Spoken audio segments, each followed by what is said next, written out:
Hlustendur, þá komið að því að reyna átt okkur aðeins á stjórnmálunum í Bretlandi, þar sem eru mikla sviptingar. Hjá okkur Guðmundur Auðunsson, hagfræðingur, fréttaritari okkar í London. Hvað blessa, Guðmundur? Já, komið sæl. Já, við töluðum eiginlega síðan saman bara stutt eftir kosningar. Það voru merkilega kosningar. Verkamannaflokkurinn vann svo sem ekki mikið á, hlutfallslega. Sótti ekki mikið meira fylgi en fékk mikinn meirihluta í þinginu, fyrst og fremst út af hruni verkamannaflokksins. En síðan kannski þetta veltaði fyrir sér hvort að Keir Starmer og ríkisstjórn hans hafi tekist að nýta sér mikinn meirihluta í þinginu til einhverja svona breytinga að ná fram stefnu verkamannaflokksins í stórum málum eða hvað? Hver staðan? Hvernig nýtist þessi meirihluti?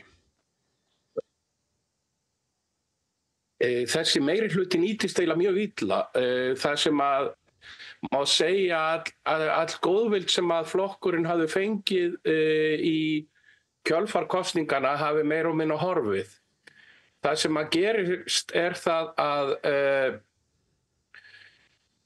verkamannaflokkurinn ákvað það að meira og minna losa sig við vinstri arm flokksins og héldu að það myndi nægja til þess að með því að færa sig inn á miðjuna og jafnvel til hægri, að þá myndu þeir ná tökum. Það sem gerðist í seinustu þingkosningum var það að verkamannaflokkurinn fekk meira segja 300.000 færri atkvæði en Jeremy Corbyn fekk í hrunkosningunum 2019. Í prósentum var þetta meira en valla mikið meira. Það var 35% fylgi sem að flokkurinn náði mörg hundruð manna þingmeirihluta. Það breska kerfi sem býður upp á þetta með einmenniskjördæmum. Það sem gerðist í seinustu kosningum var það að íhaldsflokkurinn hrundi og hægra fylgi klofnaði í tvennt og Reform sem svona hægri populísku flokkur, mjög líkist mikið það sem að gera í Evrópu og í Bandaríkjunum í kringum Trump.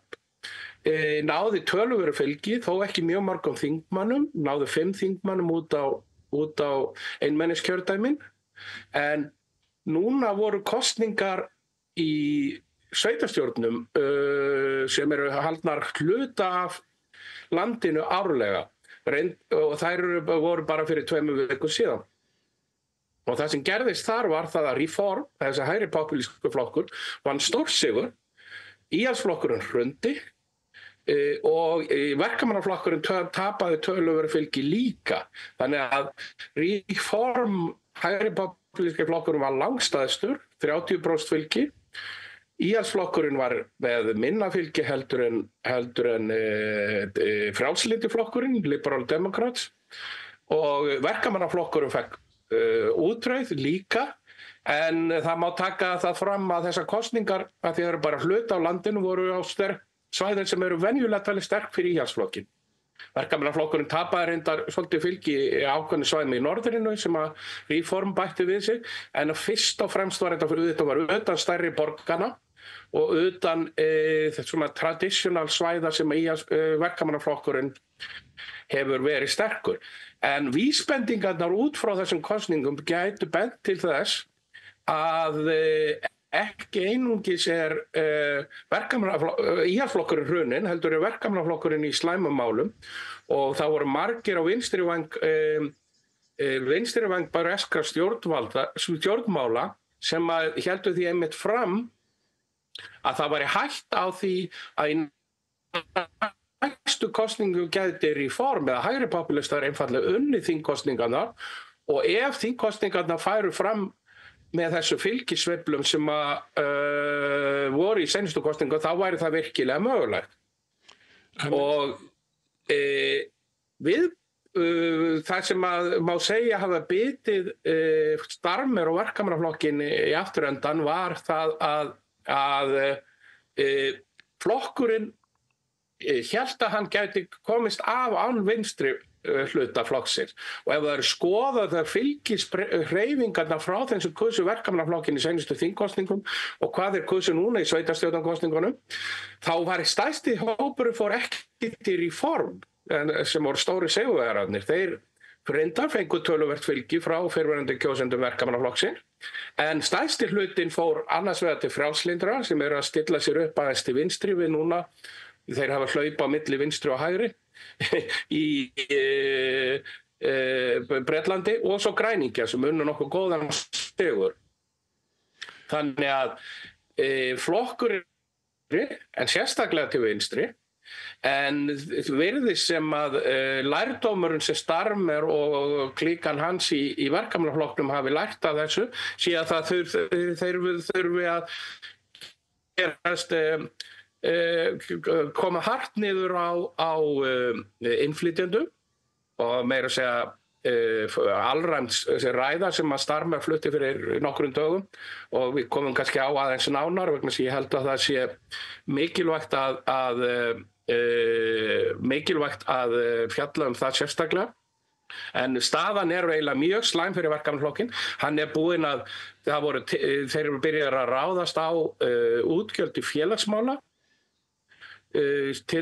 sem að meðal annars eru vegna þess að þeir lofuðu að hækka ekki beina skatta í seinustum kosningum og eru að brenna sig á því, þannig að þá enn einu sinni að taka bækurnar og balansera bækurnar á bökum fátækasta fólksins í Bretlandi.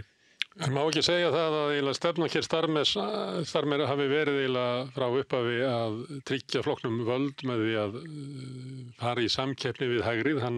Hann með efnaðastefnu sem að ekki stangast svo mjög á við íhaldsflokkinn. Út af Úkraínu og fleira og kröfum aukin herútgjöld, að þá hefur hann eiginlega ítt umhverfismálum og loftslagsmálum til hliðar. Hann hefur líka aukið mjög skerðingar í félagslega kerfinu, og svo núna þegar flokkurinn fær skell í sveitarfélagakosningum, að þá eiginlega tekur hann upp útlendingastefnu umbótaflokksins. Þannig hann alltaf að svara veikingu Verkamannaflokksins með því að færa hann alltaf til hægri, og þá eiginlega spurningin eftir hvað eiginlega eftir að vinstri í Verkamannaflokknum? Það voðalega lítið orðið eftir. Það eru reyndar, má kannski segja, af þessum rúmlega 400 þingmönnum, þá eru kannski 40-50 sem myndu teljast vinstrimenn og eru að reyna en þetta fólk hefur verið jaðarsett í flokknum, til dæmis ekki í ráðunautum, hefur gersamlega verið jaðarsett. Svo kannski 50 í viðbót sem eru svona, maður getur kallað soft left, sem sympatísk gagnvart skoðunum vinstrimanna en vilja ekki ganga gegn flokksforystunni. Herferðin gegn vinstrimannum hefur verið gegndarlaus í Verkamannaflokknum. Og það sem hann að veðja á virðist vera að vinstrimenn hafi ekkert annað að fara vegna einmennskjördæmanna, en það takmark fyrir því hvað hægt að bjóða vinstrimannum, vegna þess að ég myndi segja að allavega 20% kjósenda í Bretlandi vinstrifólk með allavega 20-25% vinstrifólk með stóru vaffi, og þetta fólk hefur möguleika að kjósa óháða frambjóðendur, eins og Corbyn var ýtt út úr flokknum, fyrrverandi formanni, sem alveg ótrúlegt, en hann bauð sig fram sem óháður og náði góður í kosningu. Það voru nokkrir sérstaklega aktivistar gegn þjóðamorðinu í Palestínu sem að bauð sig fram og náði þingsætum, þannig að það eru 5 óháðir þingmenn sem eru á vinstri vangnum, og þessi staða, og þetta það sem hann að veðja á. En vandamálið það að það sem geti gerst í seinustu kosningum væri svona spegilmynd af því sem í þingkosningum, spegilmynd af því sem gerðist fyrir ári síðan, að Verkamannaflokkurinn hrunni, Reform bæti ekkit rosalega mikið við sig. Ég held að efri mörk þeirra séu eitthvað rúmlega 30%, en þeir þurfi ekki mikið meira en 30% ef að vinstra fylgi yfirgefur Verkamannaflokkinn, fer á græningja og áháða og frjálslyndaflokkinn, að þá dreifist það, og þannig gæti Reform, hægri popúlíska flokkurinn, komist til valda á bara rúmlega 30% fylgi. En þetta virðist ekki vera lærdómurinn sem að Starmer að átta sig á vegna þess að eins og þú segir, hann bara að færa sig lengra og lengra til hægri, flutti alræmda ræðu fyrir 2 dögum síðan, þar sem að var að það voru sko rasískar hundaflautur sem að noti íslensku á ensku hugtaki, gagnvart sem að voru notaðar í gríð og erg. Hann talaði það að bresku eyjarnar væri að breytast í Bretland væri að breytast í Island of Strangers eða eyja hinna ókunnugu, og það má alveg vera ljóst að hann að vísa til þess að það séu innflytjendur sem séu þessar ókunnugu, og sérstaklega þessi líti út öðruvísi heldur en svona meðalhvíti Breti sem auðvitað, sá meðalhvíti Breti ekki lengur til. En þó hann hafi verið það kannski einhvern tímann í fyrndinni. En hann til í hugum manna og hann til í pólitísku umræðu og það getur verið raunveruleiki líka. Já, það alveg rétt. Og þessi ræða Starmer sem var ótrúleg minnir á miðflokkinni á Íslandi og var að reyna að nýta sér popúlíska andúð og hræðslu við innflytjendur til þess að reyna að komast greinilega, ná tilbaka fylgi sem að fór yfir á Reform. En þetta auðvitað, það margbúið að sanna það að svona gengur ekkert upp, vegna þess að það sem gerist við við slíka skoðanir það verið að gefa lögmæti til gagnvart rasískum skoðunum Reform, þannig að ef þú ert rasisti og kýst út af innflytjendamálum, þú fer ekki að kjósa verkamannaflokkin út af því, þú fer bara alla leið til Reform, eða kýs flokkin sem virðist vera álíka skelfilegur í innflytjendamálum og Reform nú til dags. En hvernig bregst flokkurinn við? Þessi ræða fór náttúrulega víða og það var verið að vísa til þess að þarna mætti finna ómað orðræðu nýnasista frá því 1970 og þar bil svona þegar þessi rasíska umræða byrjar en miklum jaðri í bresku stjórnmálum. Hver eru viðbrögð fólksinn í verkamannaflokknum? Ég held að vinstri menn eru alveg æfir og margir þingmenn hafa reisið upp bara öskrandi illir í þinginu. Það eru ennþá vinstri sinnaðir þingmenn sem eru þingmenn verkamannaflokksins sem eru að reyna að halda upp einhverju andofi innan þingsins, en auðvitað meirihluti verkamannaflokksins það stór. Ég held að meirihluti þingmanna sé einfaldlega í sjokki. Þeir byggust ekki við þessari ræðu og vita ekkert hvernig eiga við þetta. Sumir eru að reyna að bera í bætiflokka, þetta verið misskilið, bla bla bla. En eins og þetta að segja, þetta sérstaklega verið líkt við ræðu sem Enoch Powell flutti 1968, það verið kallað Rivers of Blood ræðan, þar sem hann var að tala það að Bretland væri að tapa menningu sinni og samfélagi yfir til innflytjenda, og þessi ræða þótti svo slæm 1968 að hann var rekinn sem skuggaráðherra íhaldsflokksins. Edward Heath rak hann úr því embætti fyrir rasismann. Núna virðist þetta vera komið þannig að þessar skoðanir sem þóttu meira sér 1968 þóttu ekki húsum hæfar, bara orðin mainstream politik hérna. Og fólk bara óttaslegið, ég myndi halda, vegna þess að það virðist vera að þessi umræða sé bara sé að ganga af göflunum.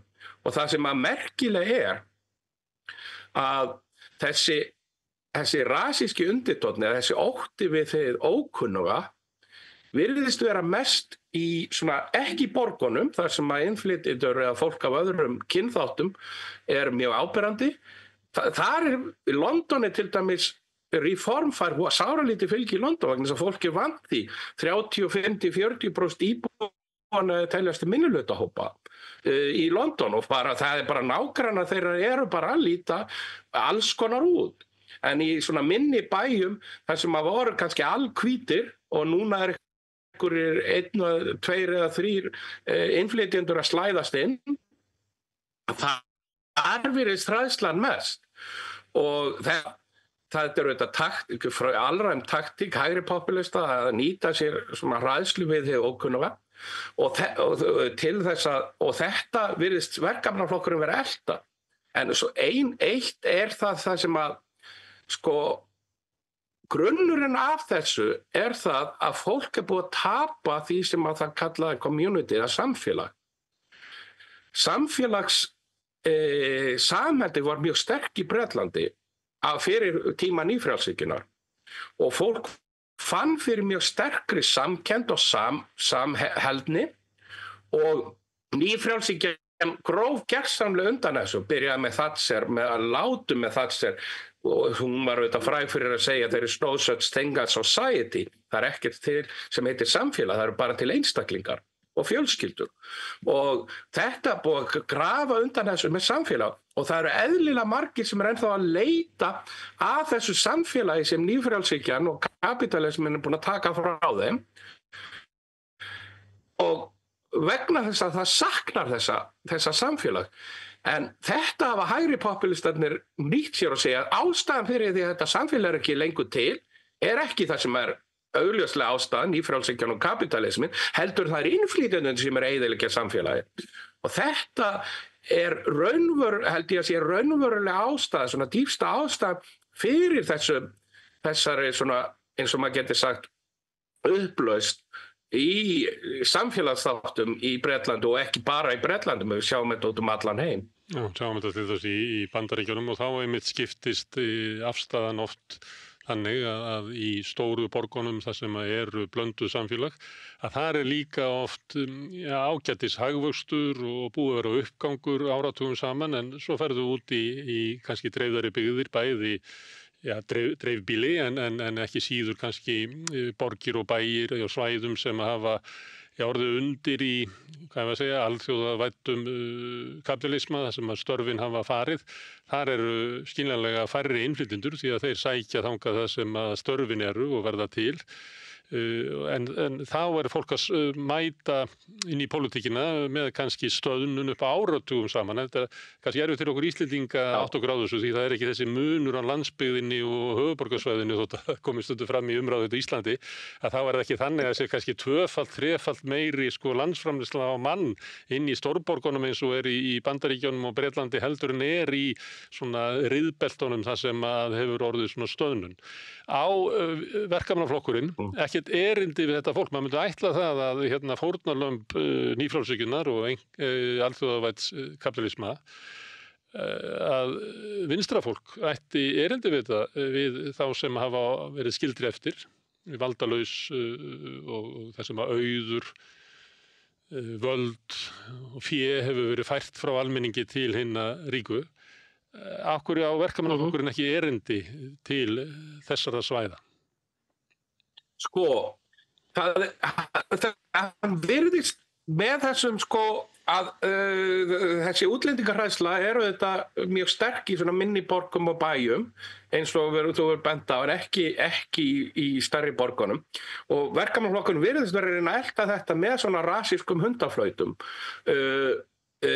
Það sem að þetta virkar auðvitað ekki vegna þess að þar geta populistar náð ákveðnum árangri. Hægri populistar, það er ákveðin misskilningur í gangi meira sig í Bandaríkjunum að lágstéttirnar styðji alla til dæmis republikana eða fari á hægri populista en það séu efri millistéttur og efri millistéttur sem kjósi til vinstri. Þetta á við á ákveðnum svæðum en láglaunafólk í borgunum er keis ennþá til vinstri og hefur lengi gert og vandamálið er það að fólk er hætt í Bretlandi, er hætt að sjá þetta láglaunafólk sem hefur verið styggir stuðningsmenn verkamannaflokksins, tökum Liverpool dæmi, þar sem allir þingmenn Liverpool eru verkamannaflokksins, að þetta er mjög vinstri sinna samfélag en það er hætt að sjá eina vinstri stefnu í í verkamannaflokknum og þeir eru að leita sér eitthvað annað. Þetta fólk fer ekki fer til dæmis ekki til reform. Það er svona frægt dæmi til dæmis að það var fyrir nokkrum árum að þá var hérna rúta frá stuðningsmanna Liverpool sem var að sjá leik í Evrópukeppni og þeir komu heim og þá uppgötuðu þeir að það voru tveir ólöglegir innflytjendur sem földu sig í farangurskeypslunni og mann myndu nú margir halda að þeir myndu keyra bara næstu lögreglustöð. Nei, fjarri því. Þessir Liverpool stuðningsaðdáendur þeir buðu þeim upp í rútuna, gáfu þeim að borða, hleyptu þeim síðan út einhvers staðar sem þeir töldu að væru sæmilega vel staddir og gáfu þeim peninga til þess að koma undir þessi fótunum. Það er þetta viðhorf mjög sterkt í borgunum. En verkamannaflokkurinn er að reyna að fæla þetta fylgi frá sér við að reyna að elta svona óttan sem finnst í minni bæjum og sérstaklega á riðbeltinu þar sem samfélagi hefur verið rústað af nýfrjálshyggjunni. Já, það hefur verið bent á þetta líka í sambandi við Bandaríkina því að stundum þessu stilt upp þannig að sko lágstéttir sé að fylgja sér Trump. Það er fyrst og fremst á þessum svæðum, þessum riðbeltum en það er stóri hluti stuðnings hans er svona millistéttir sem að reyndar í Bandaríkjunum hefur mátt þola svona hrun í efnahagslegri stöðu og öryggi heimilanna þar sem að var kannski fyrir hálfri öld að þá gátu þessar fjölskyldur haldið sér uppi á næstu því á einni innkomu og eignast húsnæði og þar fram undir götunum matur og annað var ódýrt og ennþá eitthvað svona aðgengi að menntun og heilbrigðisþjónustu sem hefur síðan orðið miklu dýrari, bæði heilbrigðisþjónustu og menntun og nú er síðan matur og aðra nauðsynjar og húsnæði sérstaklega að rjúka upp öllu valdi þannig að svona millistéttin hefur ekki sömu efnahagslega stöðu eða stöðu í samfélaginu höfðu áður. Þannig að þetta er ekki endilega þannig að það sé lágstéttin sem er reyndar oft innflytjendur, afkomendur innflytjenda sem að eiga í erfiðleikum með að samsama sig kostum eins og reform eða umbótaflokknum Nigel Farage eða Trump. Þannig að þetta er margflókið og kannski gott fyrir okkur Íslendinga að hafa það í huga að þarna eru svona efnahagsleg ólík svæði og fleira sem að spilar inn í. Einmitt. Það sem að gerir það verkum er það að það er verið að ýta fólk sem vann í framleiðslugeiranum og var í verkalýðsfélögum hafði það frekar gott það var sæmilega gott og þegar að samfélagi breyttist í kjölfar alþjóðavæðingarinnar og nýfrjálshyggjunnar að þá töpuðust þessi störf og margir svona lendi og á riðbeltunum sérstaklega þá var orðið voðalega lítið eftir nema svona gig economy eða láglaunuð þjónustustörf og þetta skapaði eðlilega mikla svona andúð og kergju og þetta sérstaklega í minni bæjum og minni sveitarfélögum sem að mistu framleiðsluna, mistu stálverið, mistu bílaframleiðandan og svo framvegis. Þetta fólk finnur sig að hafa verið svikið af samfélaginu og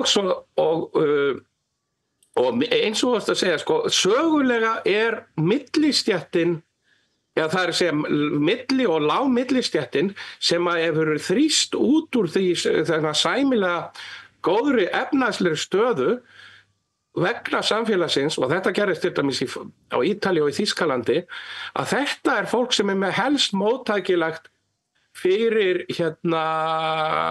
popúliskum pólitískum hugmyndum vegna þess að þeim fannst þau ættu miklu meira skilið. Þau fannst þau vera í millilögum eða millistétt samfélagsins og það búið að ýta þeim út úr þeim. Skipulags verkalýðshreyfing hefur alltaf verið miklu síður tilbúinni það að hoppa á vagn hægri populismans. En hluti af vandanum náttúrulega að sko, það fara störf með alþjóðavettum kapitalisma, svona iðnaðarstörf og fleira sem að urðu kannski til á síðustu öld og til urðu skipulagðri verkalýðshreyfingu og tryggðu launafólki skítsæmileg kjör, að það var ekki þessi ótti afkomuna, fólk gæti jafnvel búið í öruggu húsnæði og verið örugt að halda vinnun og öðru slíku. En þau störf sem að koma í staðinn, að það ekki byggð upp sko, verkalýðshreyfing í kringum þau á tímum nýfrjálshyggjunnar. Þetta sérstakt stórt vandamál í Bandaríkjunum, en maður myndi ætla að verkamannaflokkurinn sem að grunni til skipulagður þannig að verkalýðshreyfingin raunverulega bara aðild að flokknum, að slíkur flokkur gæti sko mætt þessu vandamálu einfallega krafist þess að yrði byggð upp skipulögð verkalýðshreyfing í kringum þjónustustörfin, hafna þess að þú kallar gig economy, þar sem að fólk í svona lausamennsku og við erum byrjað að sjá meira hér, til dæmis hjá leigubílstjórum eða þeim sem eru að sendast með mat og annað slíkt og gengur langt inn í veitingageirann, þar sem raunverulega óskipulagður vinnumarkaður utan verkalýðsfélaga, jafnvel hér þar sem eru sko 95% sem í verkalýðsfélögum eða eitthvað hlutis, en það er miklu minna í Bretlandi og sáralítið í Bandaríkjunum. Af hverju nær verkamannaflokkurinn og sú skipulagða vinstri hreyfing ekki að adressa þennan vanda? Þetta verkalýðshreyfingin í Bretlandi hefur reynt það á ákveðnu leyti að reyna að byggja. Hún samt í miklu veikari stöðu en til dæmis á Norðurlöndunum og jafnvel í löndum eins og Þýskalandi. Þar sem að vegna þess að það var Thatcher tókst að brjóta nið að bak mikið afl verkalýðshreyfingarinnar í Bretlandi, ólíkt því sem á Norðurlöndunum. Þessi verkamannaflokkurinn, það eins og verkamannaflokkurinn, það finnst þetta ekki skipta máli. Þetta orðið svona teknokratískur flokkur, miðjumanna frjálslyndra sem að vilja stjórna sko, svona á einhvers konar teknokratísku forsendum. Þetta starfmerir ákveðnuleiti framlenging af blerismannum sem að byggði mikið á þessu og það skipti eiginlega ekkert máli vegna þess að þeir fá alltaf stuðning verkalýðshreyfingarinnar og verkaflokk. En þetta að breytast vegna þess að fleiri og fleiri verkalýðsfélög í Bretlandi eru eiginlega bara að hætta styðja verkamannaflokkin sem stór félög, þó að mesta fjármagnið fyrir verkamannaflokkin mjög erfiðri fjárhagsstöðu vegna þess að það búið að draga úr fjárframlögum frá verkalýðshreyfingunni til flokksins og þetta eru bara að tapa sko tugum ef ekki 100.000 félagsmanna sem að lögðu fram. Verkamannaflokkurinn og aflina, það eru sterk vinstri öfl sem hafa verið innan verkamannaflokksins og verið að ýta smátt og smátt út, reyndu að byggja upp sem sé endurnýjun og uppbyggingu á öðruvísi samfélagi meðal annars með því að byggja upp sterka verkalýðshreyfingu í þessum nýju starfsgreinum í gegnum þann tíma sem Jeremy Corbyn var formaður flokksins. En því miður virðist ekki vera vilji hjá núverandi forystu flokksins að gera þetta, heldur verið að reyna að eltast við einhvers konar meintan flótta á ákveðnu svæðum í Bretlandi frá verkamannaflokknum yfir á reform og elta hægri populisman. Já, við vorum að geta okkur svona til hvernig úrslit í kosningu getur orðið, en það mörg ár í kosningar. Flokkur sem með svona stóran þingmeirihluta, ekki ljóst að hann mun halda út eða það þannig að svona stór þingmeirihluti getur jafnvel flýtt fyrir einhverju svona kröfum endurnýjun innan flokksins og verið harðari dómar getuleysi stjórnvalda til þess að þoka samfélaginu eitthvað áfram. Eigum við að búast við kosningum í Bretlandi svona innan 1,5 árs eða eigum við bara að bíða í 3 ár? Það er reynda 5 ár, þannig að það eru 4 ár í viðbót. Oftast eru kosningar haldnar eftir 4 ár, það er einfaldlega vegna þess að ríkisstjórnin getur valið hvenær hún hefur kosningarnar og þeir vilja, en 5 ár er kjörtímabilið. Þannig að við getum verið, mér finnst frekar ólíklegt að það verið kosningar eftir skamman tíma nema eitthvað meira hátt að gerist í samfélaginu. Það sem að þessi stóri meirihluti gerir verkum og það er hægt að ganga algjörlega valta yfir að það vinstri þingmenn í flokknum, en á móti gefur það þeim vinstri þingmennum sem í flokknum ákveð frelsi vegna þess að það er engin hætta því að þeir felli stjórnina með því að ganga gegn henni. Þannig að mér finnst það líklegt að það byggist upp sterkari og sterkari vinstri andstaða innan verkamannaflokksins og utan gegn stjórninni á komandi árum. Já, við sjáum til með það, Guðmundur, takk fyrir að taka símann og segja okkur frá bresku stjórnmálum. Ég fæ kannski slá á þau aftur því það er margt spennandi. Við höfum lítilrætt um Nigel Farage og hvers konar Bretland það geti verið orðið ef hann kemst til valda. En takk fyrir í bili og góða helgi. Já, það væri alveg efni í heilan þátt held ég. Ég þakka kærlega fyrir tækifærið og ég er alltaf ánægður að koma yfir á samstöðuna. Já, kærar þakkir. En við höldum hérna áfram á samstöðuna að reyna að skilja heiminn sem við lifum í. Næsti kafli er eftir augnablik. Með því að ganga í leigjendasamtökin styður þú baráttu leigjenda. Leigjendasamtökin eru fyrir öll þau sem vilja vinna að réttlæti og öryggi á húsnæðismarkaði. Leigjendasamtökin.is